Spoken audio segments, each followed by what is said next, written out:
Dharmendra and Meenakshi Rana. वाह वाह, awesome awesome awesome, क्या बात है। Thank you so much. Jaipur excited है पूरा, राइट? तो रेडी हो अभी हमारी बाकी पार्ट सुनने के लिए? ओके, हमारा टॉपिक बड़ा जबरदस्त है। मैंने शुरू में ही बोला था कि अगर कमजोर दिल के लोग हैं तो थोड़ा सा इस टॉपिक के बारे में पहले से आपको तैयार कर देता हूं। टॉपिक ही ऐसा है तो इसलिए शायद मैं कुछ ऐसी बातें यहाँ पे करूँगा जो आज तक हमने अपनी किसी रैली में नहीं की हैं, और अपलाइन की जिम्मेवारी है उस स्टोरी को, इस हमारे जो हम स्ट्रगल अभी बताने वाले हैं उसमें जो कुछ हमारे साथ हुआ वो सुनकर अगर कुछ लोग घबरा जाते हैं तो फिर हमारी जिम्मेवारी नहीं है भाई, राइट? तो ये डिस्क्लेमर है शुरू में ही, ओके। और खाली ऐसा नहीं कि इस बिजनेस में, हम इस बिजनेस को करें या ना करें, वो सब चैलेंज तो हमारी लाइफ में आते ही हैं। और मैंने कहीं भी पढ़ा था कि जितनी बड़ी सक्सेस हो तो बड़ा चैलेंज है, या ऐसे कह सकते हैं जितना बड़ा चैलेंज है तो समझ जाना उतनी बड़ी सक्सेस आने वाली है। आप में से कितने लोग हैं जो अपना बिजनेस बिल गेट्स जैसा चाहते हैं, राजशाह जैसा चाहते हैं, कांति लता गाला जैसा चाहते हैं, कुमार जैसा बिजनेस, डॉक्टर बड़ैच जैसा बिजनेस किसको चाहिए है, राइट? आपको पता है जब ये लोग आज लेजेंड्स हैं इस बिजनेस में, और अगर इतने बड़े हैं ये लोग जिनको फॉलो करना चाहते हैं लोग, जिन जैसा बनना चाहते हैं लोग, जब इन्होंने बिजनेस को स्टार्ट किया था उसी समय और बहुत से लोगों ने बिजनेस को स्टार्ट किया था, लेकिन उन लोगों ने बिजनेस को छोड़ दिया। सेम चैलेंज इनकी लाइफ में आए, सेम चैलेंज उनकी लाइफ में आए, सेम सिचुएशन इन्हें मिली, सेम सिचुएशन उन्हें मिली, सेम नेगेटिविटी इनके लाइफ में, इनके बिजनेस में आई, सेम नेगेटिविटी उनके लाइफ में आई। दोनों में फर्क क्या था? जो क्विटर्स थे उन्होंने क्या किया, जब भी ऐसी सिचुएशंस आई उन्होंने नेगेटिवली रिएक्ट किया, और इनकी लाइफ में जब ये सिचुएशंस आई, इनके बिजनेस में जब ये सिचुएशंस आई, उन्होंने उसको पॉजिटिवली रिस्पॉन्ड किया। इन दोनों में बस इतना ही डिफरेंस है, वो नेगेटिवली रिएक्ट करते रहे, ये पॉजिटिवली रिस्पॉन्ड करते रहे, और आज ये लोग इतने बड़े हो चुके हैं कि लोग उनको उन जैसा बनना चाहते हैं। तो अगर आपकी लाइफ में भी आप सोच रहे हैं कि आप भी अपना बिजनेस इतना बड़ा चाहते हैं, आप भी डायमंड एंड बियॉन्ड जाना चाहते हैं, तो आपको ये ध्यान रखना पड़ेगा वो ही same similar type of challenges, right?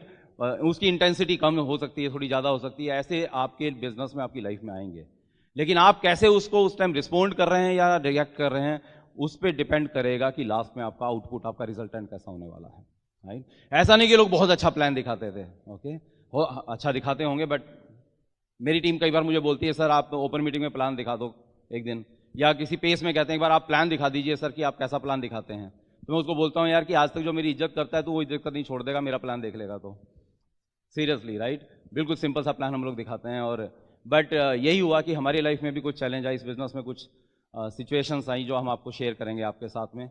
और मैं ये नहीं कह रहा हूँ कि सेम जो सिचुएशन हमें आई, सेम जो चैलेंज हमें आए आपको भी आएंगे, और मुझे लगता है शायद नहीं आएंगे, लेकिन अगर आएंगे भी तो अगर आपने उसी तरह से उनको लिया जैसा हमने लिया तो फिर आप भी ईडीसी एंड बियॉन्ड जाने वाले हैं दोस्त, राइट? मैंने एक बार नवजोत सिंह सिद्धू जी के बारे में सुना था, मैंने एक छोटा सा वीडियो क्लिप था, उसको मैं खुद नवजोत सिंह सिद्धू बोल रहे हैं। जानते हैं, कितने लोग जानते हैं मिस्टर सिद्धू, राइट? ओके, तो बहुत अच्छे क्रिकेटर रहे हैं और अभी एमपी भी हैं। तो वो बताते हैं कि 1983 में उनका चयन हुआ था इंडियन क्रिकेट टीम में, और उसके बाद उनको ड्रॉप कर दिया गया, और वो नेक्स्ट बार दोबारा जब इंडियन टीम को चुना गया तो जो लास्ट 55 लोग थे जिनको टीम के लिए शायद प्रोबेबल्स जो थे उसमें भी उनका नाम नहीं आया था। तो वो बहुत दुखी हुए थे। बट एक दिन क्या हुआ, बोला मैं नहा के जब निकला तो मैंने फादर के बेडरूम के पास से गुजर रहा था, तो मैंने देखा कि मेरे फादर रो रहे थे। और अगर उनके फादर के बारे में जानते हो तो वो एडवोकेट जनरल रहे हैं पंजाब के, और 4 बार एमएलए रहे हैं, 2 बार एमपी रहे हैं। और उस दिन वो रो रहे थे, तो वो हैरान हो गया देख के, और उन्होंने देखा कि जैसे ही उनकी नज़र सिद्धू पे पड़ी तो उन्होंने वो एक न्यूज़पेपर था उनके हाथ में जिसको उन्होंने तकिए के नीचे छुपा दिया। इसको समझ में नहीं आया ये क्या हुआ। जब उसके फादर चले गए तो उसने वो उनके रूम में गया, तकिए में उसके नीचे से वो न्यूज़पेपर निकाला, और न्यूज़पेपर में एक आर्टिकल था, और वो मिस्टर राजन बाला एक बहुत बड़े स्पोर्ट्स राइटर हैं, उनका वो आर्टिकल था, और उसमें उन्होंने जो हेडिंग लिखा था वो लिखा था नवजोत सिंह सिद्धू आ स्ट्रोकलेस प्लेयर, और 40 लाइनें बोला मेरे बारे में लिखी थी जो सारी की सारी नेगेटिव थी। और मैं जब उसको पढ़ा तो मुझे रोना आ गया, और मैं रोया इसलिए क्योंकि मेरे फादर भी चाहते थे कि जैसे उनका नाम है मेरा भी ऐसे ही नाम हो। उन्हें पता था बाकी किसी फील्ड में तो नहीं, तो क्रिकेट में तो अपना नाम कमाएगा एक दिन। उनको बहुत दुख हो रहा था कि आज मेरे में पोटेंशियल है लेकिन मैं वहां तक नहीं पहुंच पाया। उसका खाली एक ही रीजन था, बोला मुझे 5:30 बजे मुझे सुबह उठाते थे और मैं बदमाशी कर जाता था, उठता था और मैं जाके चुपचाप जाके सो जाता था, और मुझे जो मेहनत करनी चाहिए थी अपनी सक्सेस के लिए वो मेहनत नहीं कर रहा था। और उस दिन मुझे बहुत बुरा लगा, बोला मैं रोया, और मैंने अपने हाथ में पानी लिया, और पानी लेके मैंने शपथ खाई, राइट, कि मैं अब दोबारा से इतनी मेहनत करूंगा कि इंडियन क्रिकेट टीम में चुना जाऊंगा। मुझे बहुत बुरा लग रहा था उस दिन कि अपने फादर का सपना पूरा नहीं कर पा रहा हूं। और अगले दिन से क्या हुआ, बोला मैं सवेरे 3:30 बजे जागने लगा। अलार्म क्लॉक भी नहीं लगाता था, फादर भी नहीं जगाते थे, अलार्म क्लॉक भी नहीं लगाता था, बट 3:30 बजे मेरी नींद खुलती थी। सारा दिन सुबह से रात तक प्रैक्टिस करता था और 4 साल लगातार ऐसा किया। लंच के बाद 1 घंटा खाली मैं सोता था और रात को जब प्रैक्टिस करके वापस आता था मैं, और जब डाइनिंग टेबल पे बैठता था पैड मेरे बंधे होते थे और मेरे को नींद आ जाती थी वहीं पे। और सुबह जब बेड से भी उठता था तो पैड बंधे ही होते थे मेरे साथ में। रोज लगभग 125 छक्कों की प्रैक्टिस करता था शाम तक, 125 छक्के। बोला मेरे हाथ ऐसे हो गए थे जैसे लोहे के होते हैं, इनमें छाले पड़ गए थे, खून निकलता था मेरे हाथों में से। बट एक ही जुनून था, एक ही इच्छा थी, अपने फादर का इमोशनल ड्रीम पूरा करना चाहता था। और अचानक एक शाम एक दिन क्या हुआ कि उसके फादर की डेथ हो गई। और बोला 15-20 दिन मुझे ये नहीं पता लगा मैं कहाँ पे हूँ, मुझे कुछ समझ में नहीं आ रहा था। तो मेरे चाहने वालों ने मुझे कहा, कुछ ने कहा कि तुम्हारे फादर ऊपर से देख रहे हैं और तुम्हें उनकी इच्छा पूरी करनी है, तुम्हें दोबारा से इंडियन टीम के लिए खेलना है। और उस दिन से मैं पहले से भी ज्यादा प्रैक्टिस करने लगा, पहले से भी ज्यादा मेहनत की। अगला 1-1.5 साल बोला मुझे नहीं पता बाहर दुनिया में क्या हो रहा है, मैं अपने कलरफुल कपड़े नहीं डालता था, घर में कौन आ रहा है कौन जा रहा है क्या फंक्शन हो रहा है, मुझे किसी चीज से कोई लेना देना नहीं था। एक सिंगल फोकस था कि इंडियन क्रिकेट टीम के लिए दोबारा से खेलना है मुझे। और फिर इसका इंडियन क्रिकेट टीम में सिलेक्शन हुआ और शारजा का वर्ल्ड कप आया। शारजा के वर्ल्ड कप में आपको अगर कुछ याद है तो सिद्धू ने 5 मैचों में 5 हाफ सेंचुरियां बनाई और 26 छक्के मारे और एक वर्ल्ड रिकॉर्ड बनाया। बोला जब मैं वापस आ रहा था, फ्लाइट में बैठा होता शारजा, तो रास्ते में शास्त्री सामने से आते हैं, रवि शास्त्री जी, और उनके हाथ में एक न्यूज़पेपर है और न्यूज़पेपर मेरी तरफ फेंकते हैं। बोला पढ़ तेरे लिए क्या लिखा हुआ है।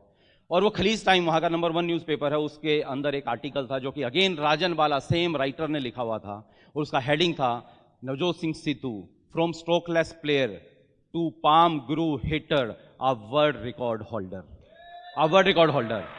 दो सिंपल सी बात है जो आपको समझनी है कि tough time never last but tough people do. आज इन जिन लेजेंड्स की हम बात कर रहे हैं या लाइफ में जितने भी सेलिब्रिटीज को या जितने सक्सेसफुल लोगों को देखते हैं, ये सब लोगों के साथ ये लाइन पक्की बैठती है कि tough time never last but tough people do.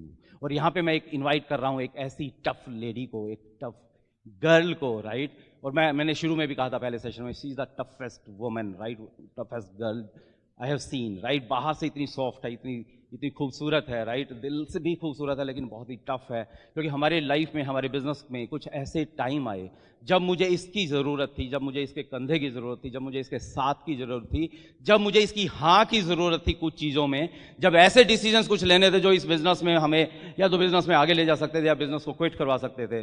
But Meenakshi ने एक उफ नहीं की, रादर इसने मुझे हर जगह पे बोला कि मैं तुम्हारे साथ हूँ, हम मिलकर इसको आगे बढ़ाएंगे। हर डिसीजन में इसने मेरा साथ दिया।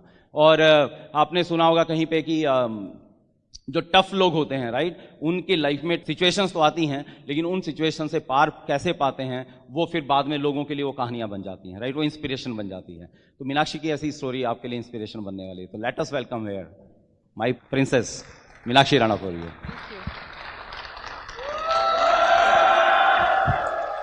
Thank you.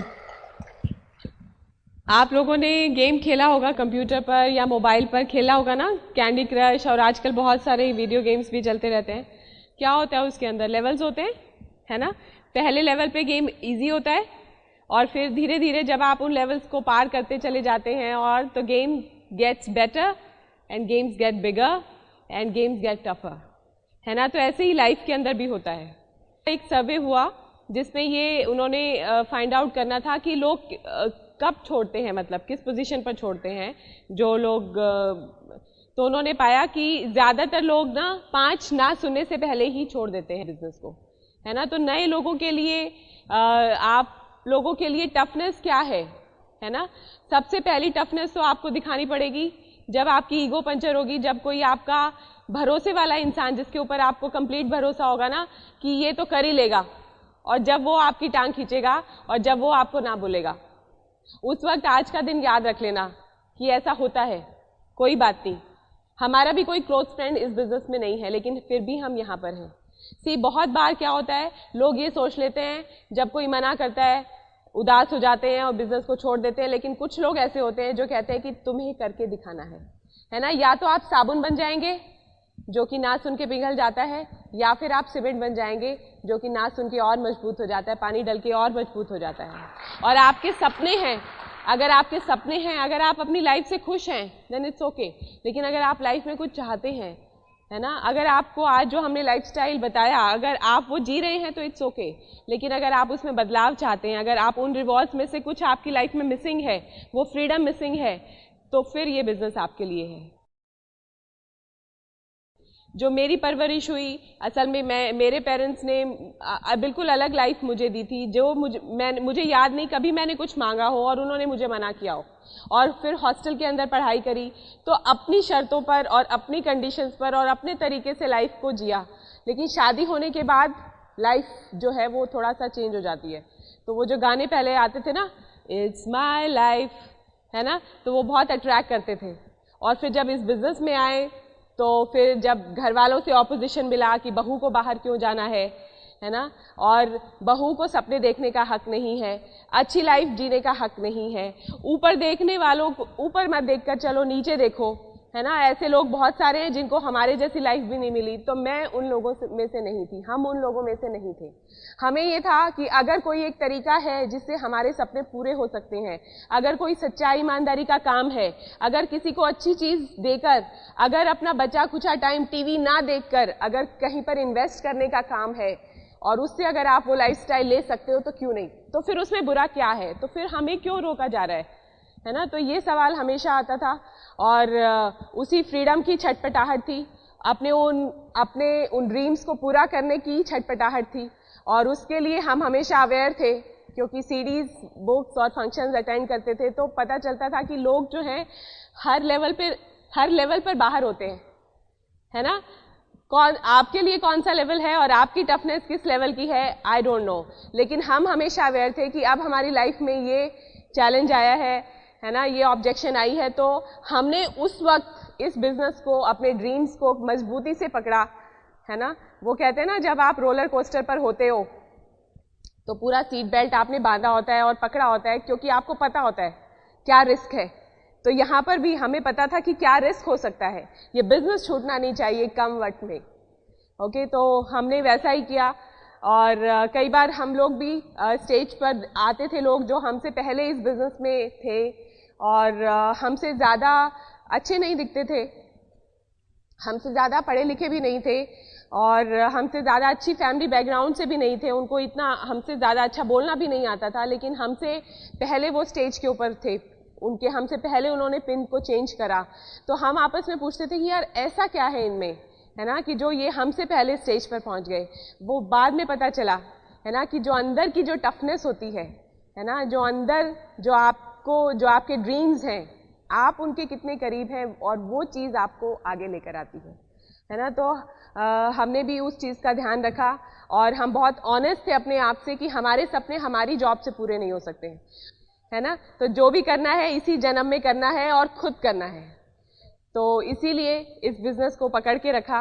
और पता है क्या होता है, हम जो लोग होते हैं ना, हम लोगों को आम रास्ते पे चलने की आदत होती है। जो रास्ता हर कोई इख्तियार करता है ना, हम लोगों को उस पर चलना इजी लगता है ना। लेकिन अगर भीड़ से हटकर चलोगे तो ऑब्वियसली आपकी तरफ आंखें भी उठाई जाएंगी और आपको रोका भी जाएगा। आपको आपके नियर वंस ये भी कहेंगे कि यहाँ इस रास्ते पर क्यों चल रहे हो। बिजनेस भी एक इसी तरह का रास्ता है जहाँ पर बहुत ज़्यादा लोग आपको चलते हुए नजर नहीं आएंगे। आज समय बदल चुका है, आज हर शहर में इतनी सक्सेसफुल लोग हैं, लेकिन जब हमने इस बिजनेस को ज्वाइन किया था तब ऐसा नहीं था, है ना। तब मुझे पता है मेरे फादर को हमने ज्वाइन कराया था, मेरे फादर को, तो वो बहुत एक्साइटेड हुए थे प्लान देखकर, और मेरी मदर भी साथ में थी। उन्होंने कहा था कि ला जल्दी से चेक लेकर आ। तो मेरी मदर ने बोला कि रहने दो, ये इस तरह की स्कीमें बहुत आती रहती हैं, वो भी आई थी। तो मेरे फादर ने उनको चुप करा दिया कि चुप कर, बच्चों ने इतना अच्छा काम किया है, बहुत अच्छा है ये, तो इसको हम भी करेंगे। तो उन्होंने ज्वाइन कर लिया, और जब फिर वो बहादुरगढ़ गए, हमारे घर आए हुए थे, वहीं पर उन्होंने ज्वाइन किया था। वहाँ पर उन्होंने एक्साइटमेंट से कुछ लोगों से बात करी। मेरे फादर एसडीओ रहे इलेक्ट्रिसिटी बोर्ड में, तो उनको लोगों ने कहा जी कैसे बच्चों को किस काम में डाल दिया आपने, है ना। तो पापा का जो एक्साइटमेंट का बैलून था ना, वो वहीं फुस हो गया, है ना। उसके बाद उनसे हमने बात करी, तो हम आपस में बात करते हैं, यार इन्हें क्या हो गया, ये तो बहुत एक्साइटेड थे, खुद कहा था कि हमने ज्वाइन करना है। तो ऐसे ही कई बार हमारी डाउनलाइन ज्वाइन करती है ना, फिर उसके बाद वो फोन भी नहीं उठाती है ना। तो हर एक का वो कहते हैं ना, रिजेक्शन को लेने का अपना लेवल है है ना। जब कुछ लेडीज होती हैं जिनका बच्चा एक दिन भूखा रह जाए तो अगले दिन वो बिजनेस छोड़ देती हैं। किसी की काम वाली नहीं आती या किसी के कपड़े एक हफ्ते में नहीं धुलते, इकट्ठे हो जाते हैं, या घर थोड़ा सा अस्त व्यस्त हो जाता है तो कहते हैं अरे नहीं यार ये काम मेरे, it's not my cup of T, है ना। जब आपका क्लोज फ्रेंड आपको ना बोल देता है, या फिर हम लोगों को ना टेम्पटेशन होती है, हर कोई टेम्पटेड हो जाता है। जब व्हाट्सएप पर फोटोग्राफ्स आती हैं, आप इस बिजनेस में लगे हुए हो, ओपन मीटिंग्स में जा रहे हो, अपने वीकेंड्स को भी इसी बिजनेस के अंदर लगा रहे हो, और जो आपका जो सर्कल था जहां पर अभी तक आप उठते बैठते थे, वो लोग जो हैं वो घूम रहे हैं, है ना, बारिश का मजा ले रहे हैं, या फिर ऐसी कोई पिक्चर उस पर फेसबुक पे पोस्ट कर रहे हैं, तो लगता है, और आपको साथ में एक लाइन बोल देते हैं, अरे यार कहाँ लगा हुआ है ना, ये देखो लाइफ कल किसने देखा है, आज है जो है ना, किन इन चक्रों में पड़ा हुआ है, हमें देख हम कितने मजे कर रहे हैं, हम बाहर घूमने जा रहे हैं, वेकेशंस पे यहाँ जा रहे हैं। तब फिर आपको लगता है हाँ यार वैसे बात तो सच है, कल किसने देखा है ना। उस वक्त आप टेम्पटेड हो जाते हो उस भीड़ वाले रास्ते पर जिस पर जनता चल रही है, मिडॉकर वाली लाइफ को लेने के लिए, और आप छोड़ देते हो इस बिजनेस को कि नहीं यार हम नहीं कर पाएंगे, है ना। जब आपका फ्रेंड कोई प्रॉपर्टी ले रहा होता है और आपको कहता है, या आपकी खिंचाई करता है, आपके रिश्तेदार खिंचाई करते हैं, हमने वहां ले लिया, तूने क्या किया, मैंने जॉब बदल ली, इतना इंक्रीमेंट मिल गया, तू उसी जॉब पर टिका हुआ है, उस वक्त हम सोच में पड़ जाते हैं, है ना। जब तो ये प्रलोभन, जब ये टेम्पटेशन आपके सामने आए तो इस बिजनेस को कस के पकड़ लेना, है ना। इस सिस्टम की चीजों से जुड़ जाइए, अपने ड्रीम्स को कस के पकड़ लीजिए, बिकॉज वो टाइम है जब आप से ये बिजनेस छूटने वाला है ना। मैंने जब जॉब, कई बार होता है ना, ऐसे सुनते हैं सीडीज के अंदर, तो जब जॉब हमने चेंज करी, राणा जी को भी बहुत बार ऑफर आया बाहर से, लेकिन हमने कभी वो ऑफर नहीं लिया, कितना भी इंक्रीमेंट हो, क्योंकि हमें पता था कि हम लोग टेम्परेरी इनकम के पीछे नहीं भागेंगे, हम लोग परमानेंट इनकम के लिए भागेंगे, है ना, जो जनरेशन टू जनरेशन जाती है। और जब मैंने भी स्कूल में जॉब करी, तो मैं देखती हूँ बहुत काम मिलता है आजकल स्कूल में भी टीचर्स को, तो मैंने स्पेशल सेल्फ टॉक इसीलिए करी कि थैंक यू गॉड, मैं जो है मेरे को ऐसी जॉब मिल गई है जिसकी वजह से बिजनेस बहुत ईजी हो रहा है ना, और मुझे बिजनेस में हेल्प मिल रही है, क्योंकि मैंने देखा था बहुत सारे लोग ऐसे टाइम पर जॉब छोड़ देते हैं जब वो जॉब उनकी बहुत ज़्यादा डिमांडिंग हो जाती है तो वो छोड़ देते हैं। तो मैं चाहती थी मेरे साथ ऐसा ना हो, है ना। तो ये कुछ चीज़ें हैं जो नए लोगों के उसमें आती हैं और वो उस चीज़ को हैंडल नहीं कर पाते, तो आप जब इस सिस्टम से जुड़े रहेंगे तो आपके साथ वो इजी हो जाएगा। हमारा को सबसे बड़ा ऑब्जेक्शन हमारे पेरेंट्स ने दिया। मेरी मदर इन लॉ, मैं जॉब उस वक्त मैंने थोड़े टाइम के लिए छोड़ी हुई थी, मैं घर पर ही थी, तो दिन में जाना भी अलाउड नहीं था और रात को तो जाना था ही नहीं अलाउड। तो मैं ये प्लानिंग बनाती रहती थी कि यार कैसे करूं, कैसे निकलूं। तो मैंने अपनी मदर इन लॉ को बोल दिया, उनको थोड़ा घूमने का शौक है, कि अगर आप मुझे रोज़, उनको ये नहीं कहा जाने दोगे, मैंने ऐसे बोला कि अगर मैं हर रोज़ एक मीटिंग करूंगी और पूरा महीना करूंगी दिन में, तो मुझे 1 पॉइंट मिलेगा, और अगर मैं ऐसे 12 पॉइंट इकट्ठे कर लूंगी तो पेरेंट्स को ट्रिप देगा, फ्री ट्रिप। तो क्योंकि जब आप फोकस्ड होते हो ना कि कैसे काम मैंने निकालना है, तो आपको ईश्वर सिग्नल देगा, आपको बहुत सारे अच्छे अच्छे आइडियाज देगा, लेकिन वो तभी जब आपका दिमाग आपके ड्रीम्स के लिए काम कर रहा होगा। तो फिर उन्होंने कहा अच्छा ऐसा है, तो फिर अगले बार से आपको क्या लगता है, उन्होंने क्या पूछा कि तू जा नहीं रही आज तेरी मीटिंग नहीं है ना। तो ऐसा किया, और फिर रात को जाना बहू का अलाउड नहीं होता था। तो वो जो चेहरे हम देखते हैं ना अपने रिश्तेदारों के और अपने नियर एंड डियर वन के नाराज चेहरे, उन नाराज चेहरों को फेस करना सबके लिए इजी नहीं है। बहुत सारे लोग मैंने देखा है जो जॉइंट फैमिलीज में होते हैं, वो लेडीज बिजनेस को क्विट कर देती हैं क्योंकि वो हर किसी को खुश रखना चाहती हैं। तो मेरे फ्रेंड्स, मैं आपको ये यहाँ से मैसेज देना चाहती हूँ, एक बार आप उनकी नाराजगी को आपको झेलना पड़ेगा, है ना। आप सबको खुश रखते हुए इस बिजनेस को नहीं कर सकते, है ना। आपको उनको नाराज करना पड़ेगा। लेकिन आज हमने सक्सेस होके जब उनको हर साल इंटरनेशनल ट्रिप दे रहे हैं, तो वो आज हमें खुद कहते हैं कि अच्छा हुआ तुमने हमारी बात नहीं मानी, है ना, और हमने तुम्हें सच में बहुत तंग किया, और शायद उनको ये रिग्रेट है। और आज हम जब भी जाते हैं तो हमारे बेटे को वो अच्छे से संभालते हैं, अच्छे से टेक केयर करते हैं, है ना, क्योंकि कहीं ना कहीं उनको ये है कि उन्होंने हमें सपोर्ट नहीं किया और अच्छा काम नहीं किया। और आप सोचिए 2001 में हमने इस बिज़नेस को शुरू करा था और डायमंड शिप ही हमारा गोल था। मतलब क्योंकि जो लाइफ हम ऑलरेडी ले रहे थे तो हमें लगता था कि डायमंड शिप से नीचे काम चलेगा नहीं, तो और वहीं पर ही वो लाइफस्टाइल है जिससे हम लोग अट्रैक्ट हुए थे। तो और 2013 में हम लोग डायमंड गए।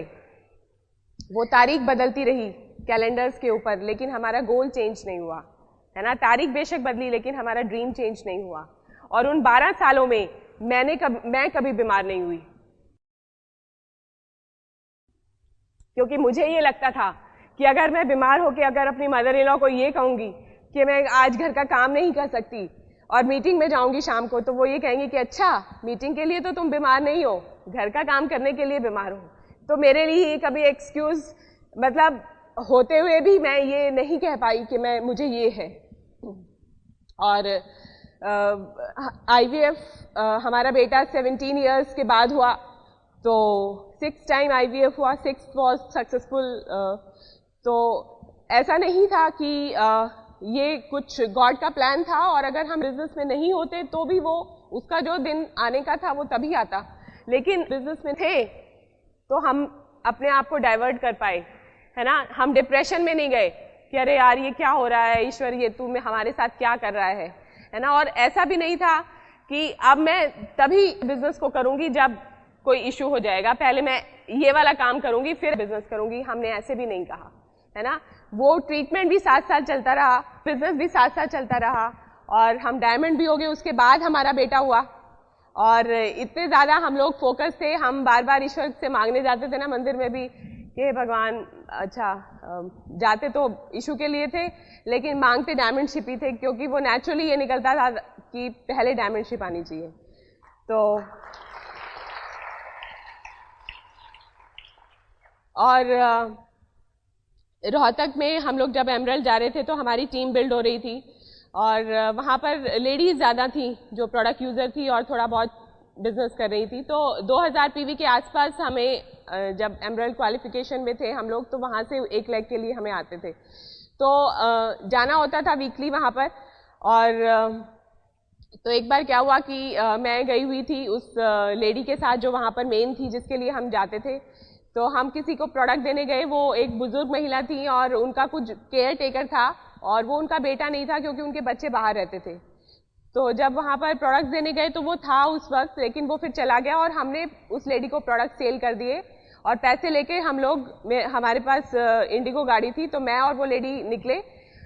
तो वो रास्ते में हमें मिला और ऐसे हाथ दे रहा है, गाड़ी को रुकवा रहा है, और हमारी गाड़ी के आगे आगे उसने गाड़ी हटा दी और उसने कहा कि तुम्हारी हिम्मत कैसे हुई उस लेडी को प्रोडक्ट देने की, अगर वो मर गई तो कौन जिम्मेदारी लेगा, उसके बच्चे भी यहाँ नहीं रहते। और उसने बहुत भला बुरा कहा। और फिर हम वापस आए, उसने कहा कि तुम यहाँ से निकल के दिखाओ कैसे निकलोगे रोहतक में से, हम बताते हैं तुम्हें। तो उस लेडी को वापस आए, प्रोडक्ट्स वापस किए, उसके पैसे उसको वापस किए, प्रोडक्ट्स लिए। और उस वक्त मैं थोड़ा इमोशनल हो गई, और क्योंकि उसने इतना कुछ सुना दिया, तो उस लेडी ने कहा कि तुम रो क्यों रही हो, अगर तुम घर से बाहर निकली हो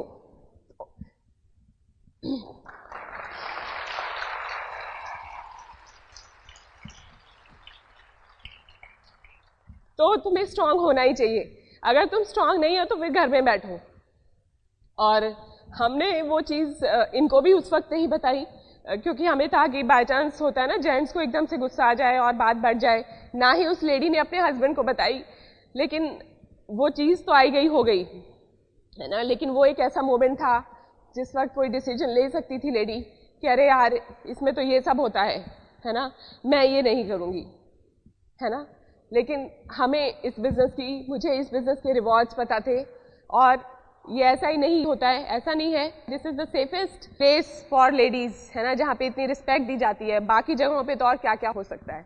तो मैंने उस बात को फॉरगिव एंड फॉरगेट किया, और आगे हम अपने उसमें बढ़े। तो ये चीज़ें आप लोगों के साथ भी होंगी, अलग अलग लेवल पर होंगी। आपके सपनों की कीमत ईश्वर ने आपके लिए तय की है, और वो कीमत आपको अदा करनी पड़ेगी, है ना। और हर किसी के लिए वो अलग अलग होती है।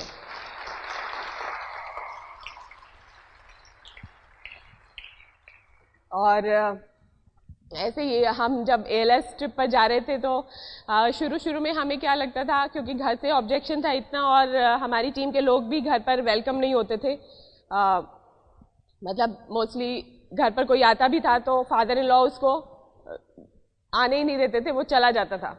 तो हमको ये था कि हम ALS से आए हैं तो वीडियो वगैरह शूट करके लेकर आते थे, लीडर्स के मैसेज लेकर आते थे और बहुत एक्साइटमेंट से हम आते थे। तो हमें लगता था पहले अपनी टीम के लोगों से मिल लिया जाए। तो हमने कहा उनको कि एक दिन बाद की तारीख हमने उनको दे दी कि हम लोग कल पहुंच रहे हैं, जबकि पहुंच गए थे हम आज। हमें लगा था कि आज हम टीम मीटिंग कर लेंगे, सबको दिखा देंगे पिक्चर सारी।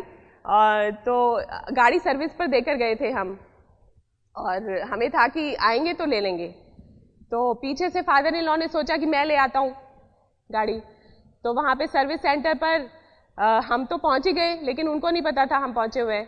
तो राणा जी भी सर्विस सेंटर पर गए हुए हैं और वहाँ से फादर इन लॉ भी पहुँचे हुए हैं और मतलब एक दूसरे को नजरें मिली और वो जैसे गोलमाल पिक्चर में नहीं होता, ये छुप रहे हैं फादर इन लॉ इनके पीछे, इनको पकड़ने की कोशिश कर रहे हैं और फाइनली आपस में ये मिले। और उसके बाद मतलब मैं किसी डाउनलाइन के यहाँ पे थी, इनका फोन आया कि घर आ जाओ। इनकी बात, इनकी टोन से ही मुझे पता चल गया था कि मतलब हम पकड़े गए हैं।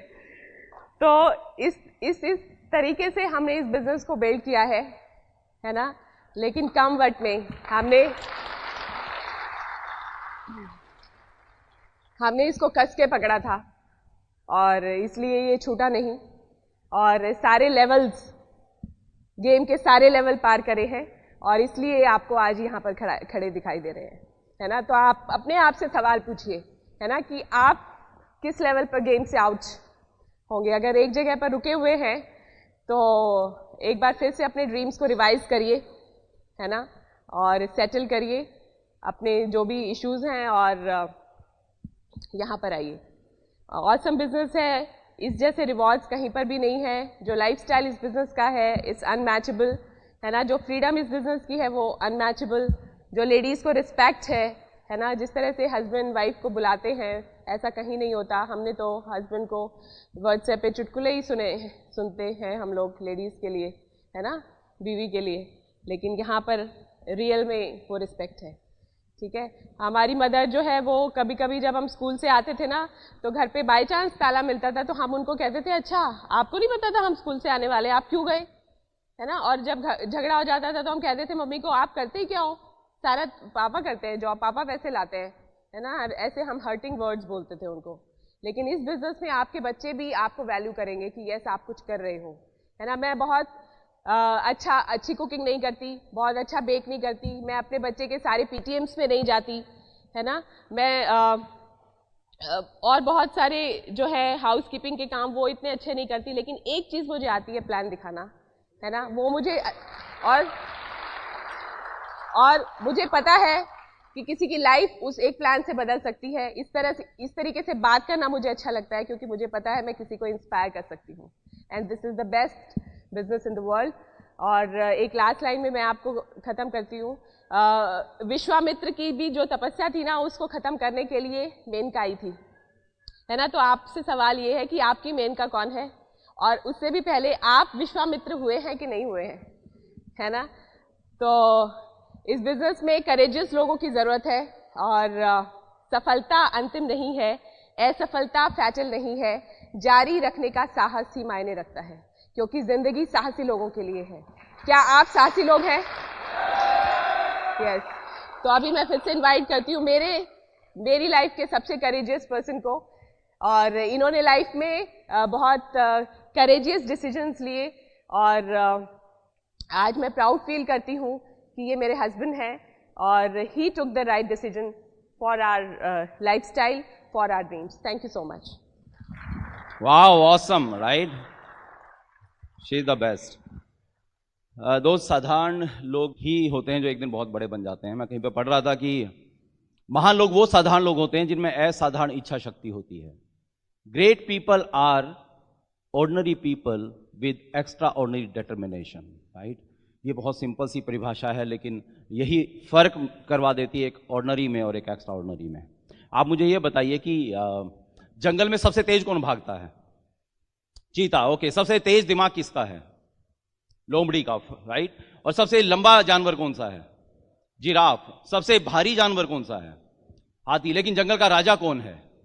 शेर। शेर ना तो तेज दिमाग है, ना सबसे लंबा है, ना सबसे तेज भागता है, ना सबसे मोटा है, बट पता है वो राजा क्यों है? क्योंकि वो जंगल में सबसे ज्यादा साहसी है, सबसे ज्यादा क्रेजियस है दोस्त, राइट। तो इसलिए सबसे साहसी और क्रेजियस ही लोग होते हैं जो डायमंड जाते हैं। साहसी और क्रेजियस लोग ही होते हैं जो जिंदगी में सबसे ऊंचे मुकाम पर पहुंचते हैं। तो आपको भी यही डिसाइड करना पड़ेगा। मैं आपको, जैसे मीनाक्षी ने कुछ इंसिडेंट बताए, मैं आपको अपने हमारे बिजनेस के कुछ इंसिडेंट बताऊंगा जिससे आपको शायद चीज क्लियर होगी। बहुत छोटा सा इंसिडेंट बताता हूं आपको। नए नए बिजनेस में आए थे और जब मुझे पता था मीनाक्षी को मेरे साथ होना चाहिए हमेशा, और हम लोग दोनों इकट्ठा ही जाते थे, लेकिन एक दिन मुझे एक जगह प्लान दिखाना था, मेरे ऑफिस के काफी करीब था और मेरा ऑफिस से घर मुझे 2 घंटे लग जाते थे जाने। तो उस दिन मैंने सोचा चल यार डेमो आज मैं ही दिखा दूंगा, जबकि हर बार मीनाक्षी दिखाती थी और मैंने घर पे प्रैक्टिस नहीं की थी। तो मुझे लगा कि आज मैं ही कर लेता हूं, कोई बात नहीं, क्या दिक्कत है। और वापस घर जाऊंगा, वापस इसी जगह पे आना है, फिर 4 घंटे आने जाने में लग जाएंगे, लेट हो जाऊंगा। तो मैंने वहां गया, प्लान दिखाया, प्लान दिखाने के बाद मैं डेमो दिखाने लगा और एलओसी का डेमो दिखाया मैंने। वही आपने देखा होगा एलओसी का डेमो, जो आप एक रुमाल लेते हैं, रुमाल के ऊपर उसको कहते हैं कि पेन का निशान लगा दें। पर कई बार ऐसा प्रोस्पेक्ट मिल जाता है, वो कहता है बेटा आज देखता हूं मैं तुम निशान उतारेगा कैसे। ओके, तो उसने बाल पेन से तगड़े वाला निशान लगा दिया उस लेडी ने। और मैंने एलओसी का जो डेमो देखा था, 2 बूंद डाली मैंने, उस पर लगाई और रुमाल को रगड़ने लगा। बट मैंने कभी हाथ से नहीं किया था वो डेमो, तो इसलिए दिक्कत क्या हुई कि जैसे ही आपने वो एलओसी लगाते हैं तो क्या होता है, वो कलर फीका हो जाता है लेकिन फैल जाता है। और फिर उसका सिंपल सा मैजिक क्या है, पानी में डुबोइए और पानी में डुबोने के बाद वो सारा का सारा निकल जाता है कलर। बट मुझे ये ध्यान नहीं रहा कि अब इसको पानी में डुबाऊंगा तो ये खत्म हो जाएगा, तो मुझे लगा ये कलर ज्यादा फैल गया है, अब तो और मुश्किल हो गई है। और मैंने क्या किया, 2 बूंदे और डाल ली, 2 बूंदे और डाली और थोड़ा तेज रगड़ने लगा मैं उसे। जब तेज रगड़ने लगा तो वो लेडी समझ गई कि मैं कहाँ फंस गया हूँ अभी। और उस लेडी ने पता मुझे क्या, भाई साहब कोई बात नहीं, कभी कभी हो जाता है, राइट। और मतलब उस टाइम मेरा दिमाग ऐसा कर रहा था काम की अभी धरती फट जाए और मैं तो नीचे समा जाऊं।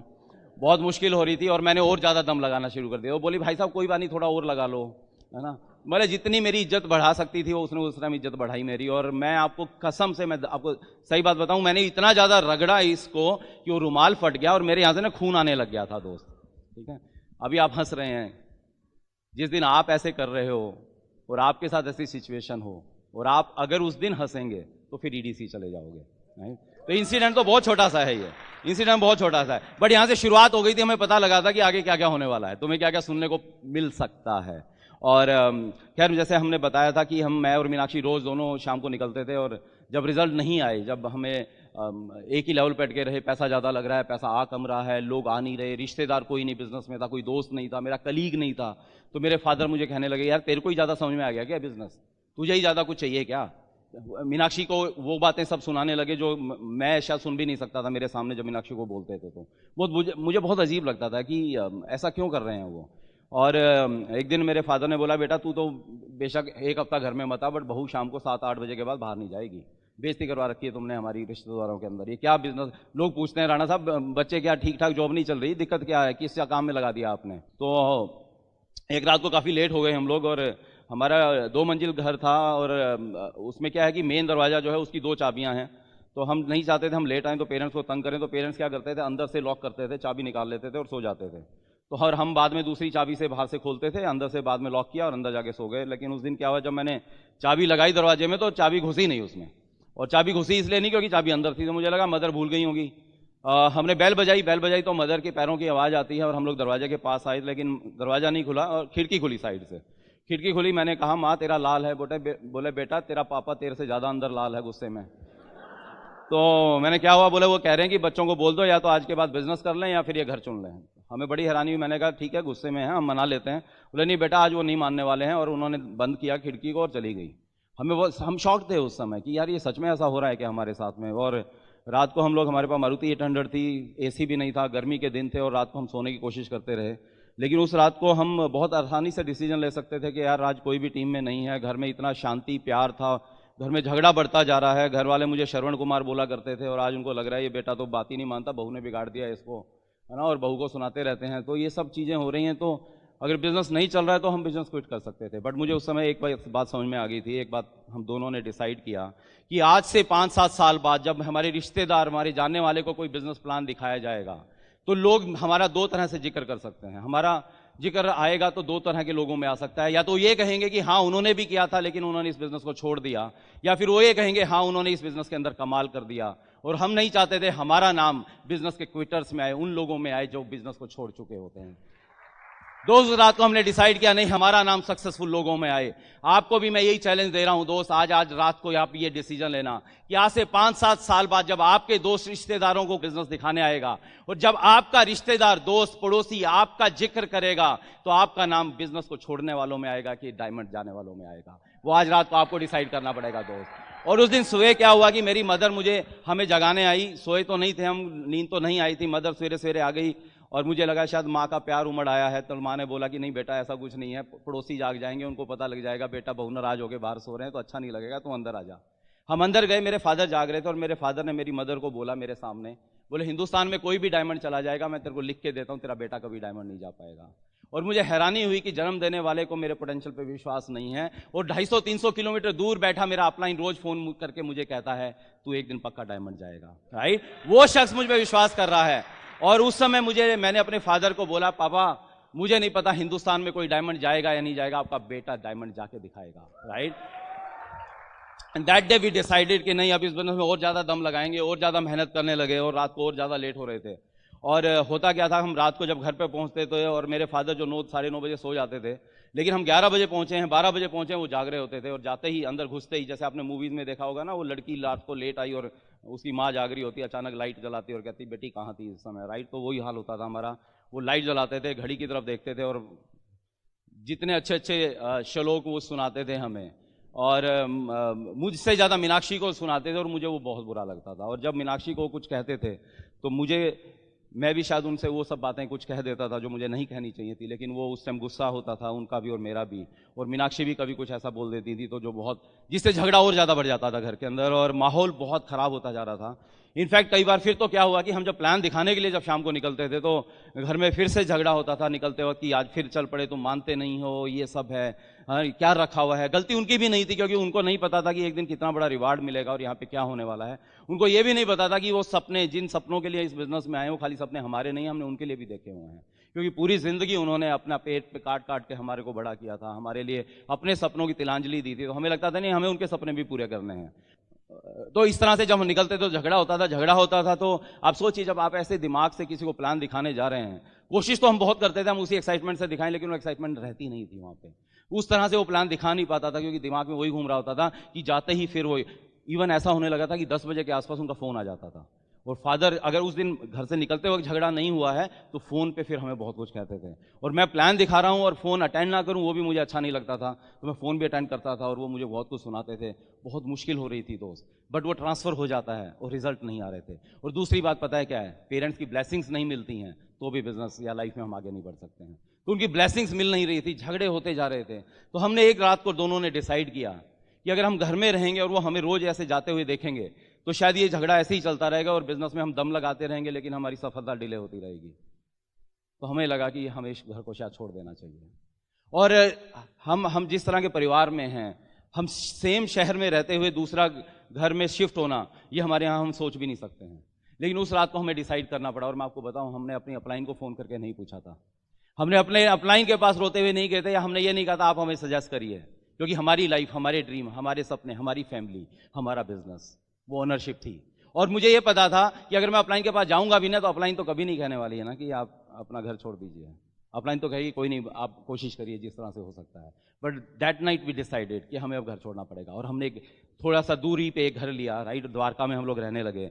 और वो घर भी फिर अगेन हमें लगा कि छोटा घर क्यों ले, तो हमने 3 बेडरूम का घर ले लिया वो। और जिस दिन हम लोग घर से जा रहे थे, मैं उस सीन कभी नहीं भूलता हूँ। घर के बाहर इवन जब हम पैकिंग कर रहे तो मेरी मदर ने कहा बेटा अब तुम, बहुत झगड़े हुए, बहुत कुछ हुआ, रूठे माने, वो सब हुआ। और लास्ट में मदर बोली तुमने जाना ही है तो बस एक ध्यान रखना, मैं नहीं चाहती अगेन, क्योंकि सबसे ज्यादा चिंता हमें यही होती है क्या कहेंगे लोग, राइट। तो बोले कि आप जिस दिन जाओगे तो मेरी रिक्वेस्ट से ये है कि तुम ना अपना टेम्पो या ट्रक लेके मत आना, तुम जितना सामान तुम्हारी गाड़ी में आ सकता है वो लेके चले जाना, क्योंकि मैं पड़ोसियों को नहीं बताना चाहती हूँ।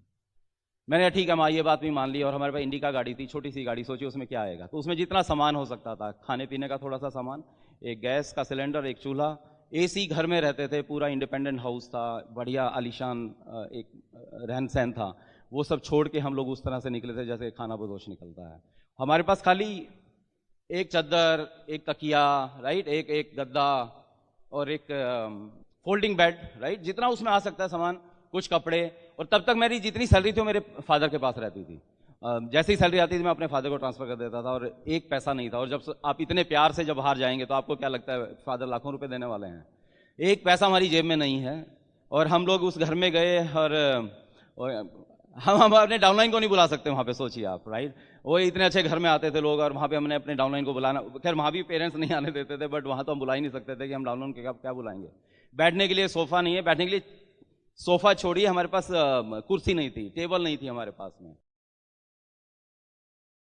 और रात को जब सोते थे, गर्मी 40-42 डिग्री, दोपहर को कभी सो रहे हैं तो 40-42 डिग्री टेम्परेचर, पंखा चल रहा है, लू आ रही है वहाँ पे, और एसी रूम को छोड़ के वहाँ पे पहुँचे थे। और साथ में एक बाल्टी रखते थे, बाल्टी के अंदर चद्दर को डुबोते थे, उसको निचोड़ते थे और सोते थे, लेकिन 15 मिनट में वो फिर सूख जाती थी। हमारी टीम में बहुत से लोग आते हैं, वो कहते हैं सर हमारे पास पैसा नहीं है, हमारे घर में ऐसा घर नहीं है जिसमें हम लोगों को बुला पाएं। तब हम उनको ये स्टोरी बताते हैं, दोस्तों को बताते हैं कि तुम्हारे साथ ये है, हमने ये क्रिएट किया था हमारे लिए, राइट, हमने क्रिएट किया था। और लेकिन आपको मैंने कहा था शुरू में कि हमने अपने लिए, हमारे पेरेंट्स ने हमारे लिए इमरजेंसी क्रिएट कर दी थी। हमारे पास अभी कोई मौका नहीं था कि हम इस बिजनेस को स्लो करते दोस्त, ओके। और हमारी अपलाइन आती थी तो अपलाइन को भी नीचे जमीन के ऊपर गद्दे पे सुलाते थे। हमें अच्छा तो नहीं लगता था, लेकिन अपलाइन को भी पता था कि ये सब कुछ इनके साथ हुआ है, बट ये डिसीजन हमारा था, ये बिजनेस हमारा था, ये हमारे समझ में आती थी बात। बहुत मुश्किल हुई दोस्त। और जब पहली तनख्वाह मिली तो मुझे याद है मैं 2 मूढ़े लेके आया था मिट्टी के, 100 रुपए के, और वो मूढ़े आज तक रखे हुए हैं हमने एक निशानी के रूप में। एक छोटी सी 600 रुपए की टेबल लेके आए थे ताकि कोई आए, बाई चांस कभी आ भी जाता है तो उसको बिठा सकते हैं वहाँ पे। और इस तरह से लगभग 1 से 1.5 साल हम वहाँ पे रहे और इस बिजनेस में हमने दम लगा दिया दोस्त उस टाइम में। मैं आपको ये नहीं कह रहा हूँ दोस्त कि आपको ऐसा करना पड़ेगा, आपकी लाइफ में ऐसा आएगा, या आपको ऐसा घर छोड़ना पड़ेगा, मैं नहीं कह रहा हूँ। हम अपनी स्टोरी बताने, जैसे मीनाक्षी ने कहा कि आपकी सफलता की कीमत आप ही को अदा करनी पड़ती है, और उसकी कीमत हमें नहीं पता है क्या कीमत है, बट आपकी सफलता की कीमत आप ही को अदा करनी पड़ेगी। हमारी सफलता की कीमत हमने अदा की है दोस्त, right. Tough time never last but tough people do. वही पेरेंट्स जिन्होंने कहा था कि बिजनेस नहीं चलता है, जिन्होंने कहा था तू नहीं कर पाएगा, आज वही फादर जब किसी सेमिनार में जाते हैं, आज जब हमारी टीम के लोग हमारे घर पे मिलने के लिए आते हैं, जब वो हमारी सेलिब्रिटी वाली लाइफ देखते हैं, जब हमारा बैंक बैलेंस उनको पता लगता है। मेरे फादर ने एक दिन पता है क्या किया, मेरे को और मीनाक्षी को, जब हम साथ रहते थे, एक दिन हमें अपने कमरे में बुलाया और बोले कि तू कहाँ लगा हुआ है बेटा। मेरी मदर को पता है क्या बोलते हैं, बोले ये तो घर मैंने बना दिया, इनके बस का तो प्लॉट लेना भी नहीं था गुड़गांव के अंदर।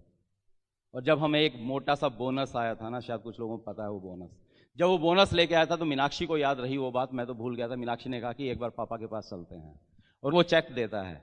वो चेक लेके मीनाक्षी और मैं हमारे फादर के पास में गए, और मीनाक्षी ने कहा पापा आपको याद है एक दिन आपने कहा था कि तुम्हारे बस का तो घर बनाना भी नहीं है, प्लॉट लेना भी नहीं है, तो मैंने बना दिया। देखिए आज ये चेक ऐसा आया है जो हर साल आएगा, हर साल आज एक चेक से गुड़गांव के अंदर मकान खरीद सकते हैं हम लोग, राइट।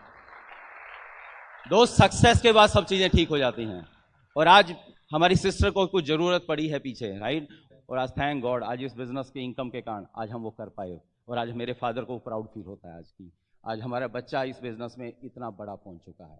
तो दोस्त इसलिए आपकी सक्सेस की जर्नी आपने लिखनी है दोस्त। और कई बार होता है कि खाली फिजिकल चैलेंज भी आ जाते हैं कई बार। तो मुझे क्या हुआ कि एब्सेस हो गया था, और ऐसी जगह पे, बैठने वाली जगह पे, राइट, वो ना किसी को दिखाते बनता है ना बताते बनता है। और 1 साल में 5 सर्जरी हुई थी उसकी, ऐसी सर्जरी हुई थी, मैं ज़्यादा नेगेटिव यहाँ पे शेयर नहीं करना चाहता हूँ, बट अगेन क्योंकि सब्जेक्ट ऐसा है तो मैं जस्ट ये शेयर कर रहा हूँ आपको। और मुझसे बैठा नहीं जाता था, ऑफिस जाता था तो मैं रबर का एक ट्यूब लगाता था जिसके ऊपर बैठता था मैं, क्योंकि बैठता था तो पस निकलती थी तो बहुत दर्द होता था, और सारा वो सीट भी खराब हो जाती थी, और आधा घंटा मैं बैठ नहीं पाता था, मुझे उठ के चलना पड़ता था, फिर थोड़ी देर बैठता था, फिर चलता था। बट उस 1 साल के अंदर, 1 साल में ईश्वर गवाह है, एक भी शाम ऐसी नहीं थी जब हम प्लान दिखाने के लिए किसी के यहाँ पे नहीं होते थे दोस्त। कई बार लोग सोचते हैं कि यार बड़े लवी डवी से कपल है ना, इनके लाइफ में ऐसा कुछ नहीं हुआ होगा दोस्त, लेकिन हमारी कहानी हमें पता है। इवन ये कहानी हमने अपनी डाउनलाइंस को कभी नहीं बताई थी, पीछे कुछ हमारी सिल्वर अप हुई जहाँ पे शायद हमने ये शेयर की थी चीजें, हमने कभी अपलाइन को नहीं बताया, अपलाइन से नहीं पूछा, उस 1 साल में हमारी अपलाइन को नहीं पता था कि ये फिजिकल चैलेंज मेरे साथ चल रहा है। और क्या होता था जब आप प्रोस्पेक्ट के घर पे प्लान दिखाने जा रहे हैं तो वहां पे तो आप ट्यूब लेके नहीं बैठ सकते हैं, ओके। तो वहां पे क्या करता था, कुछ पैडिंग करता था मैं और वहां पे बैठता था, 15 मिनट बैठना जिसको मुश्किल होता था, लेकिन एक घंटा प्रोस्पेक्ट के यहाँ पे लग जाता और मेरा ध्यान भी नहीं जाता था उस दर्द के ऊपर। बट जब वहां से उठ के निकलता था तो मेरे लिए हिम्मत नहीं होती थी मैं गाड़ी में बैठ भी पाऊं, तो मैं पीछे लेटता था, मीनाक्षी ड्राइव करके बाहर आती थी। दोस्त पता है क्या है, ऊपर CCTV लगे हुए हैं, रिकॉर्डिंग हो रही है। दोस्त आप क्या कर रहे हैं कि इस बिजनेस के लिए, अपनी लाइफ की सक्सेस के लिए, वो रिकॉर्ड करता है और आपकी मजदूरी नहीं मारता है। दोस्त हम एक रिक्शे वाली की मजदूरी नहीं मारते हैं, हम घर में कोई एक दिन के लिए काम करने आता है उसकी मजदूरी नहीं मारते हैं क्योंकि हमें गिल्ट फील होती है। हम अफोर्ड नहीं करते हैं तो किसी की मजदूरी नहीं मारते, और जो सब कुछ अफोर्ड करता है वो आपकी मजदूरी नहीं मारने वाला है दोस्त। लेकिन हम अपनी मजदूरी कई बार ईमानदारी से पूरी नहीं करते हैं, और यहाँ पे दो ईमानदारी चाहिए, एक वर्क एथिक्स और जो बिजनेस के एथिक्स हैं, राइट। जो यहाँ पे हमें 3 कार्डिनल रूल्स की बात जो हो रही थी, वो एथिक्स और वर्क एथिक्स आप करते रहेंगे। आपकी रिकॉर्डिंग हो रही है, एक दिन आपकी CD को रिवाइंड करके देखेगा। ऐसा ही हमारे साथ हुआ इस बिजनेस में, जो चाहिए था, जो करना चाहिए था वो हमने किया, और एक दिन ईश्वर ने हमारी CD को रिकॉर्ड किया और देखा 5.5 साल हो गए इनको इस बिजनेस में लगे हुए हैं। फिजिकल चैलेंज आ रहा है, फैमिली चैलेंज आ रहा है, बट ये बिजनेस में लगे हुए हैं और कर रहे हैं। तो उन्होंने क्या किया, तथास्तु बोला और ब्लेस कर दिया, और उसके बाद हर साल हमारी पिन चेंज होती रही, दोस्त। और मुझे याद है फिर हम लोग जब फाउंडर प्लैटिनम जा रहे थे और मेरा ऑफिस में एक ऐसा बॉस आ गए थे जो मुझे बहुत परेशान कर रहा था, मेरी और उसकी बन नहीं रही थी, और हमें ऑफिस में बड़ी दिक्कत आ रही थी। ज़बरदस्ती जान के ज़्यादा काम दे दिया, ज़्यादा एक नया प्रोजेक्ट में इन्वॉल्व कर दिया मुझे, रात को लेट तक बिठाता था और मुझे लग रहा था यार ये बिजनेस नहीं हो रहा है। और दूसरा मेंटली स्ट्रेस बढ़ना स्टार्ट हो गया था उसके साथ रिलेशनशिप के कारण। तो अचानक फिर सेम ऐसा ही हुआ, मैंने और मीनाक्षी ने उस रात को डिसाइड किया कि अभी शायद टाइम आ गया, मुझे जॉब छोड़ देनी चाहिए। और इनफैक्ट हुआ क्या था कि उस दिन एक मूवी देखने चला गया था मैं, और वो अंबानी के ऊपर वो मूवी थी, आप लोगों ने शायद देखी होगी, और वहाँ पे वो अपना जॉब क्विट करके आ जाता है। तो उसी रात को मैंने डिसाइड किया कि मैं भी क्विट कर दूंगा। और मीनाक्षी उस टाइम मायके गई हुई थी, अगले दिन मीनाक्षी आई, दोबारा इसके साथ मूवी देखने गया, और मीनाक्षी जब मूवी से बाहर निकले तो मैंने इसको कहा कि मैंने कल मूवी देखी थी और मैं क्विट कर रहा हूँ जॉब को। तो मीनाक्षी ने 1 सेकंड नहीं लगाया ये बोलने में कि नहीं अभी तो बिजनेस इनकम उतनी नहीं है, अभी जॉब की इनकम ज़्यादा है। जिसने बोला ठीक है तुम्हारा जो डिसीजन है मैं तुम्हारे साथ में हूँ। और अगेन हम अपलाइन के पास नहीं गए थे, मुझे पता है अगर मैं अपलाइन के पास जाता, अपलाइन मेरा स्ट्रक्चर देखता, तो शायद सही मोमेंट नहीं था इस बिजनेस में मुझे अपनी जॉब को क्विट करने का। बट अगेन ये हमारा डिसीजन था दोस्त, राइट, और हमने डिसाइड किया। और जब आपका अपना डिसीजन होता है तो आप उसको प्रूव करते हैं कि वो डिसीजन राइट है, राइट। और हमने दबा के फिर से और मेहनत की, बहुत सा काम किया दोस्त। और मैं आपको एक बात और बताऊं, ये फिजिकल चैलेंज की बात करता हूं आपको, लोग कभी शरीर से विकलांग नहीं होते हैं, लोग दिमाग से विकलांग होते हैं, राइट। शरीर से विकलांग होना कोई बड़ी बात नहीं है, लोग शरीर से विकलांग होने के बावजूद एवरेस्ट पे चढ़ जाते हैं, और जिनके दोनों पांव हैं, पूरी ताकत है, वो शायद सामने तक जाने में सुस्ताते हैं। तो इससे कोई फर्क नहीं पड़ता है। और इसके बाद बल्कि जब जॉब छोड़ी तो हमारे पेरेंट्स को मैंने बताया नहीं। बहुत से लोग बोलते हैं मैं फुल टाइम बिजनेस करता हूँ, हमारी टीम में भी। मैं उनसे पूछता हूँ प्लान कितने दिखाते हो, बोला 2-3 प्लान दिखा देता हूँ। तो मैंने कहा फुल टाइम का मतलब क्या होता है? जॉब फुल टाइम जाते हैं आप लोग? ओके, फुल टाइम जाते हैं, और आप सवेरे कितने बजे निकलते हो? आपका दिल करता है 12 बजे पहुंच जाऊं, आपका दिल करता है 3 बजे पहुंच जाऊं, ऐसा होता है क्या? नहीं, आप शायद 8 बजे, 7 बजे, 9 बजे, जो भी आपका टाइम, आप उस टाइम निकल जाते हैं अपने घर के लिए। आपको कोई मोटिवेट नहीं करता, आपका बॉस फोन करके नहीं करता, कहता है कि यार आज आ जाए यार, क्या आज है ना, टाइम पे आ जाइए ऑफिस में, ऐसा नहीं होता है। हम लोग टाइम पे पहुंचते हैं क्योंकि हम फुल टाइम कर रहे हैं। कुछ लोग बोलते हैं मैं पार्ट टाइम जॉब करता हूं, तो कितने घंटे करता है? 4-5 घंटे करता है। तो अगर आप पार्ट टाइम में बिजनेस कर रहे हैं तो ठीक है, आप 1 प्लान 2 प्लान दिखाते हैं, लेकिन अगर फुल टाइम कर रहे हैं तो फिर आपको 5-6 प्लान रोज दिखाने चाहिए दोस्त। तो मैं और मीनाक्षी ने मैंने जब जॉब छोड़ दिया तो मुझे लगा मुझे फुल टाइम करना है, तो मैं सुबह 9 बजे उसी तरह से निकल जाता था उस समय भी जैसे मैं जॉब के लिए निकलता था। मीनाक्षी वैसे ही लंच बॉक्स तैयार करके मुझे देती थी, और 1-2 महीना तो हम घर पे बता ही नहीं पाए थे कि मैंने जॉब छोड़ दी, ना उन्हें पता लगा। लेकिन कब तक ऐसा हो सकता था? आपको बताना तो पड़ेगा ही। मैंने बताया जब, तो घर में सोचिए आप कितना प्यार बढ़ गया होगा उस दिन हमारे घर के अंदर। और मेरे इन-लॉज को कॉल किया गया, मेरे इन-लॉज घर पे आ गए, और चारों लोग, मुझे पता था कि आज ये इमोशनल अत्याचार होने वाला है, तो मैं और मीनाक्षी सवेरे सवेरे घर से फिर निकल गए। और हमें पता था वो रात तक बैठे रहेंगे। मेरे ससुर जी का फोन आया, बोले कि बेटा कोई बात नहीं, हो गई गलती, देर से जॉब छोड़ दी, मैं तेरे बॉस से माफी मैं मांग लेता हूँ तेरे बॉस से, मैं तो कहता हूँ कि दोबारा जॉब कर ले। पर मैंने कहा नहीं पापा, ये तो डिसीजन हो चुका है, और आप चिंता मत करिए, हम 1 साल में प्रूव कर देंगे, हमारी जो इनकम है हम उस इनकम में कई गुना उस इनकम को कर देंगे। और फिर हमने दबा के मेहनत की, और फिर एमरल्ड गए, फिर अगले साल फिर फाउंडर एमरल्ड गए, डायमंड हुए, EDC हुए, राइट, ये सब हुआ। 2 डिसीजन आपको लेने पड़ते हैं, आपको डिसाइड करना पड़ता है। जब 5.5 साल हम नहीं ग्रो कर रहे थे तो आपको क्या लग रहा है उन 5.5 साल में कोई और multi level marketing, network marketing company नहीं आई होगी क्या? कंपनी आई उस समय, पैसा नहीं आ रहा था। लोग क्या पूछते थे, पहला सवाल क्या होता है, कितने समय से हो, कितने का चेक आता है। ये देखो मैं दिखाता हूं मेरे अपलाइन का चेक, ये देखो आप ही की कंपनी में था ये आदमी, यहां पे आ गया अभी, देखो इसके चेक देखिए यहां पे। उस टाइम हमें भी लग रहा होता था यार कि ठीक है यहां पे लगे हुए हो इतने समय से, राइट, और वो हमें वो दिखा रहा है, एक हिसाब से मेरी बेइज्जती कर रहा था वहां, और मेरी कंपनी की बेइज्जती करने की कोशिश कर रहा होता था। लेकिन मुझे पता था कि वो शॉर्ट टर्म के लिए आया है, लेकिन मैं इस बिजनेस में लॉन्ग टर्म के लिए हूं। मुझे पता था ये कंपनी क्या है, और मुझे पता था अगर मैं कंपेयर करूं तो कहीं भी वो टिकती नहीं है मेरे सामने, और मैं पीतल का और सोने का कंपैरिजन कर भी नहीं सकता हूं दोस्त, राइट। तो और उसको मैंने यही बोलता था, मैं कहता था जस्ट वेट फॉर 2 years, 2 साल के बाद मिलेंगे, और 2 साल के बाद वो मिला ही नहीं, ना उसकी कंपनी मिली और ना वो मिला, राइट। तो बहुत सा हुआ है ऐसे हमारे साथ में। वो सब हमारे यहाँ पे हम जब पहुंचे गुड़गांव में पहुंचे तो बहुत से लोग जिसके घर में जाते तो लोग बोलते थे अरे मेरे वो किट पड़ी हुई है, वो 2 किट मेरे पास पड़ी हुई है। तो हमें लगा यार कोई लोग ज्वाइन नहीं कर, तो सारे के सारे लोग ज्वाइन हैं शायद। हम लोग अपनी अपलाइन डॉक्टर बड़ैच से उतना ज़्यादा मुलाकात नहीं होती थी, बट कहीं पे हमसे मिले, वो उस टाइम गुड़गांव शिफ्ट हो चुके थे। हम उनके पास गए और हमने कहा कि ऐसे ऐसे हमारे सब जगह ऐसा हो रहा है, सब लोग कह रहे हैं हम ज्वाइन हो गए हैं। तो उन्होंने एक ही बात कही थी, बेटा चिंता मत कर, किसी भी एक शहर को में क्रांति लाने के लिए, रिवोल्यूशन लाने के लिए हमेशा एक आदमी की जरूरत होती है, और तुम यहाँ पे रिवोल्यूशन ला सकते हो। और वो एक शब्द हमारे लिए इतना कुछ काम कर गया, वो लाइन इतनी काम कर गई, हमने पीछे मुड़ के नहीं देखा और इतना बड़ा टीम बिल्ड किया वहाँ पर। दोस्त ये सब चीज़ें हमारे साथ हुई हैं, ये सब आपके साथ हो रही हैं, नहीं हो रही हैं, मुझे नहीं पता है, बट बात एक ही याद आती है कि tough time never last but tough people do. अगर हम इस बिजनेस को क्विट कर देते ना तो बहुत सी कहानियां, बहुत सी चीज़ें ऐसी हैं जिस टाइम शायद हम इस बिजनेस को छोड़ने की सोच सकते थे। शायद ऐसे कुछ मोमेंट्स आते थे, या छोड़ते नहीं बट हम शायद कुछ और डिसीजन ले लेते, मतलब जो थोड़ा डिल्यूट हो जाती चीज़ें, और शायद हमारी ये सक्सेस लेट होती जाती। लेकिन हमने उस समय में शायद ईश्वर ने कुछ ब्लेसिंग दी ऐसी कि वो राइट डिसीजन लिए, और उन डिसीजंस का रिजल्ट है जो आज हम यहाँ पे और जो हम लाइफ को एंजॉय कर रहे हैं। वही पेरेंट्स, वही मदर, वही फादर, जैसे मैं बता रहा था, आज मीनाक्षी ने बोला कि आज वही कहते हैं कि थैंक यू, तुमने हमारी बात नहीं मानी, इस बिजनेस को नहीं छोड़ा। मैंने पहले भी शेयर किया है कि हमने अपने पेरेंट्स को 6 इंटरनेशनल ट्रिप दिए हैं, हर साल उनको एक इंटरनेशनल ट्रिप देते हैं हम लोग, और पहले पूरा हिंदुस्तान उनको घुमाया हमने। और मेरी मदर, फिर से वो इंसिडेंट मुझे याद आता है जब वो सिंगापुर के लिए जा रहे थे, और मेरे इन लॉज भी हमारे साथ, उनके साथ घूमने के लिए जा रहे थे। हमें ही ने स्पॉन्सर किया था सारा खर्चा, और मेरे इन लॉज अंदर चले गए एयरपोर्ट पे, हम लोग सी ऑफ करने गए थे एयरपोर्ट पे, मेरे फादर भी अंदर चले गए, मेरी मदर वापस मुड़ के आती हैं। जब मुड़ के आ रही हैं तो मुझे लगता है शायद वो बताएंगी बेटा दही बाहर रह गई है, फ्रिज में रख दियो, है ना। मैंने कहा अभी भी ये टेंशन ले रही हैं, या बोलेंगी दरवाजे सारे चेक कर लेना सोते वक्त। बट जैसे मेरे करीब आई तो मैंने देखा उनकी आंखों में आंसू थे, मेरे पास आई, मेरे गले लगी और जोर जोर से रोने लगी, और मेरे कान में बोलती हैं थैंक यू बेटा। और मैंने ये शब्द सुने और मैं भी जोर से रोने लगा दोस्त, मेरे भी आंसू निकल गए। लेकिन ये तालियां दोस्त तब बजाना जब आपके पेरेंट्स आपको थैंक यू बोलें किसी दिन।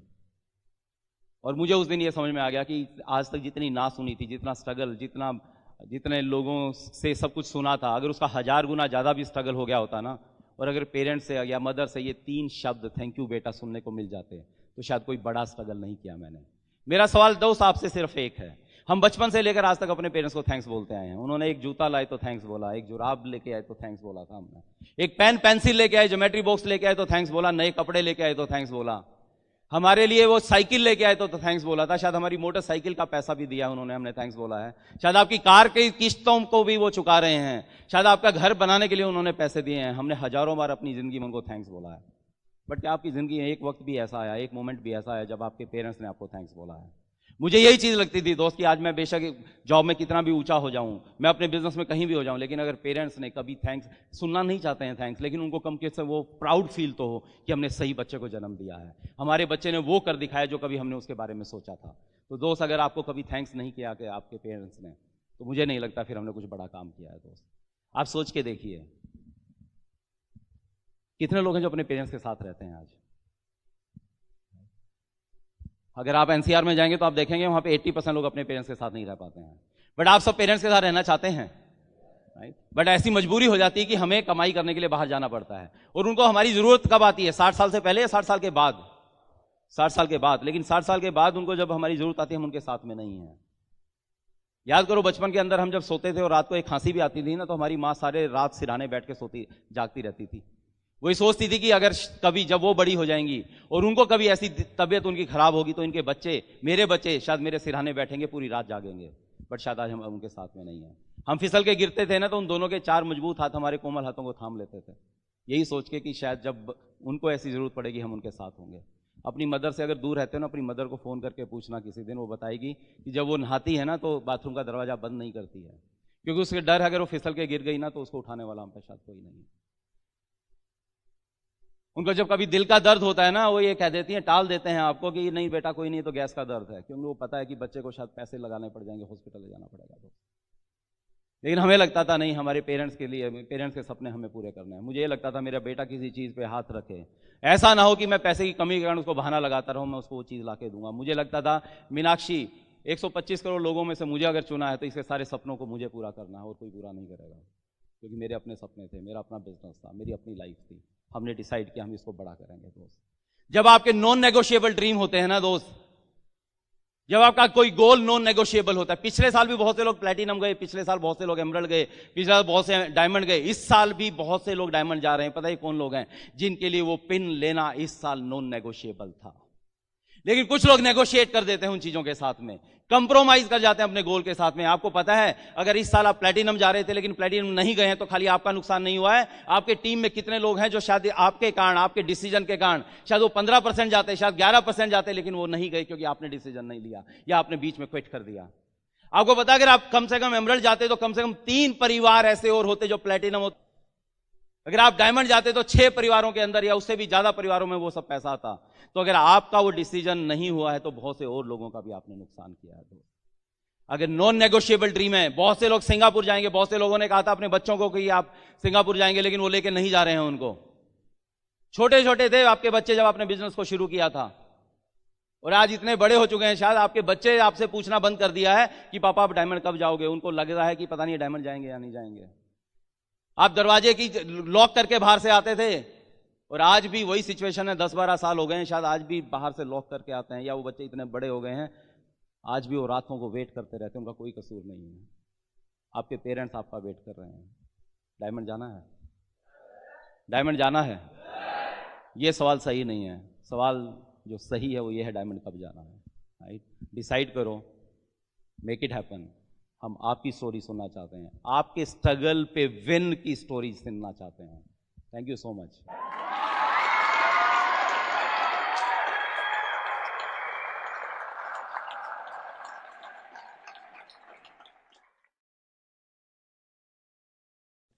While the techniques and approaches suggested may have worked for others, no one can guarantee that they will work for you. We hope, however, that the ideas presented here will assist you in developing a strong and profitable business. These materials have been produced independently of the Amway Corporation. Purchase of this material is optional and subject to the refund policy described in your purchase agreement for business support material. Purchase of future business tool can be discontinued at any time.